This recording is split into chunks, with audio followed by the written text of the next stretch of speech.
Assalamualaikum warahmatullahi wabarakatuh. Perkenalkan, nama saya Rida Nuranisa, NPM 20003021048, Prodi Perbankan Syariah kelas C. Di sini saya akan menyimpulkan materi dari kelompok 6 yang berjudul Model Kepemimpinan dalam Merespon Visi dan Misi dan Tujuan Organisasi, dan menjawab 3 pertanyaan dari teman-teman, yaitu gaya kepemimpinan dalam organisasi, di mana gaya kepemimpinan adalah sebagai perwujudan tingkah laku dari seorang pemimpin yang menyangkut kemampuannya dalam memimpin. Macam-macam pemikiran gaya kepemimpinan dibagi menjadi dua, yaitu teori gaya pemimpin klasik dan teori gaya kepemimpinan situasional model Hersey dan Blackard. Di mana teori gaya kepemimpinan klasik terbagi menjadi dua unsur, yaitu satu pengarahan, dua bantuan. Dan selanjutnya gaya kepemimpinan situasional model Hersey dan Blackard, di mana dalam model kepemimpinan ini dibagi menjadi 4, yaitu gaya telling, pemberitahuan, kedua gaya selling, penjual, ketiga yaitu gaya participating atau partisipatif, keempat yaitu gaya delegating, yaitu pendelegasian. Selanjutnya yaitu penerapan gaya pemimpin. Menurut Robbins 1996-52, ketetapan penerapan gaya pemimpin didasarkan pada tingkat kematangan atau kesiapan pada para pengikut dalam memikul tanggung jawabnya.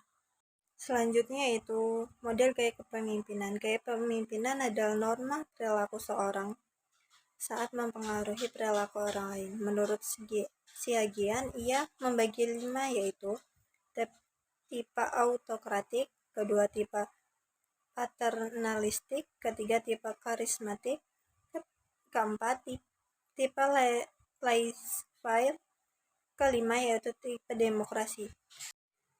Dalam penerapan kepemimpinan yang baik tidak dihasilkan oleh satu macam tipe kepemimpinan saja, tetapi oleh kemampuan untuk tahu tipe kepemimpinan mana yang sesuai dengan situasi atau kondisi yang diperlukan. Penerapan tipe kepemimpinan yang pertama yaitu model kepemimpinan AIM atau kepemimpinan yang mampu menggali bakat dan komitmen staf. Kedua yaitu model kepemimpinan visioner, kepemimpinan yang ditunjukkan untuk memberi arahan pada kerja dan usaha. Ketiga yaitu kompetensi pemimpin visioner yang meliputi memiliki kemampuan berkomunikasi secara efektif, memahami lingkungan luar, dan memiliki kemampuan yang beraksi atau bersosialisasi dengan baik. Ketiga yaitu penerapan dalam bentuk dan mempengaruhi praktik organisasi dan prosedur. Keempat yaitu memiliki atau mengembangkan imajinatif untuk masa depan. D yaitu penerapan pemimpin visioner yang meliputi penentuan arah, agen perubahan, juru bicara, dan pelatih. Peran pemimpin dalam visi, misi, dan tujuan organisasi. Peran pemimpin adalah sebagai penyelaras, penyeimbang, dan mediator berbagai kepentingan organisasi, serta harus dapat memerankan berbagai tipe kepemimpinan demi menjaga kelangsungan organisasi dan mencapai tujuan organisasi. Terdapat beberapa alasan mendasar terjadinya kegagalan seorang pemimpin menurut Morgan McCall dan Michel Lombardo 1993, Triantoro Savaria 2004-15, terdiri atas yang pertama yaitu A. Tidak sensitif, tidak peduli, suka melakukan intimidasi. Kedua yaitu dingin, menjaga jarak, dan arogan. Ketiga yaitu mengkhianati kepercayaan pribadi.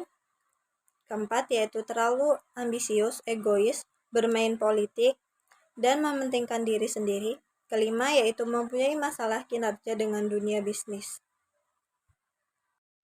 Selanjutnya yaitu peran pemimpin dalam perwujudan visi, misi, dan tujuan organisasi yaitu yang pertama yaitu perwujudan visi organisasi dengan benar, kedua yaitu visi pemimpin organisasi, ketiga yaitu pencapaian tujuan organisasi, terakhir pilar-pilar strategi pemimpin organisasional.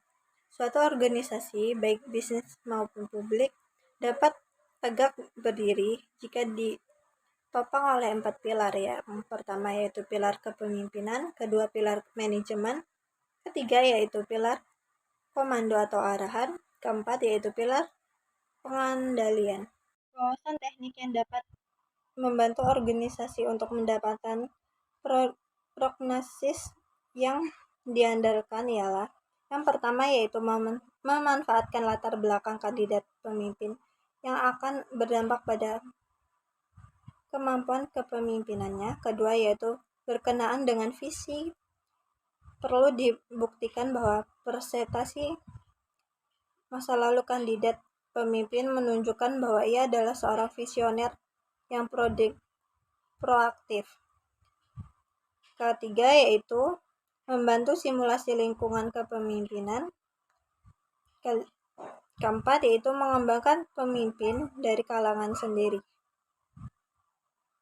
Selanjutnya yaitu saya akan menjawab pertanyaan dari teman-teman. Yang pertama yaitu bagaimana cara menilai karakter kepemimpinan dalam diri kita?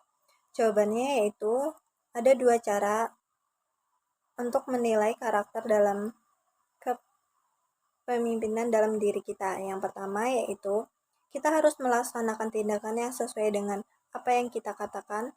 Jika tindakan yang kita lakukan sudah sesuai dengan janji-janji dan harapan dan visi misi yang selalu kita agungkan, maka itu termasuk memiliki karakter kepemimpinan. Kedua yaitu mengerjakan sesuatu bahkan ketika tidak ada orang lain yang melihatnya. Banyak orang lain yang hanya ingin bekerja ketika dilihat orang banyak. Tetapi karakter kepemimpinan sejati adalah ketika kita bertanggung jawab melaksanakan hal yang diamanahkan dalam diri kita. Itulah cara penting untuk menilai karakter dalam kepemimpinan dalam diri kita. Yang kedua yaitu mengapa gaya kepemimpinan di setiap perusahaan itu berbeda-beda? Jawabannya karena setiap perusahaan biasanya memiliki gaya kepemimpinan yang berbeda-beda. Hal ini dipengaruhi oleh sistem perusahaan, jumlah pekerja, dan target yang harus dicapai. Jika ingin menjadi salah satu leader di kantor atau perusahaan tempatmu bekerja, maka kamu perlu mengetahui macam-macam gaya kepemimpinan. Selanjutnya yaitu pertanyaan terakhir. Terkadang kan kita melihat seorang mampu untuk menjadi seorang pemimpin, namun dia merasa dirinya belum mampu untuk itu. Bagaimana cara mengembangkan dirinya agar mampu menjadi seorang pemimpin? Yaitu jawabannya yang pertama, bertanggung jawab secara personal terhadap pertumbuhan Anda sendiri.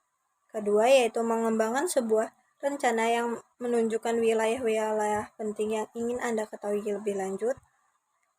Ketiga yaitu carilah mentor untuk diri Anda. Keempat yaitu perbanyak perluasan membaca Anda. Kelima yaitu bertanyalah kepada diri Anda sendiri secara teratur. Keenam yaitu dengarkan dengan seksama orang-orang yang tidak setuju dengan Anda. Sekian dari kesimpulan yang dapat saya sampaikan dan menjawab pertanyaan yang dapat saya sampaikan. Kurang lebihnya saya mohon maaf jika terdapat kesalahan kata. Wassalamualaikum warahmatullahi wabarakatuh.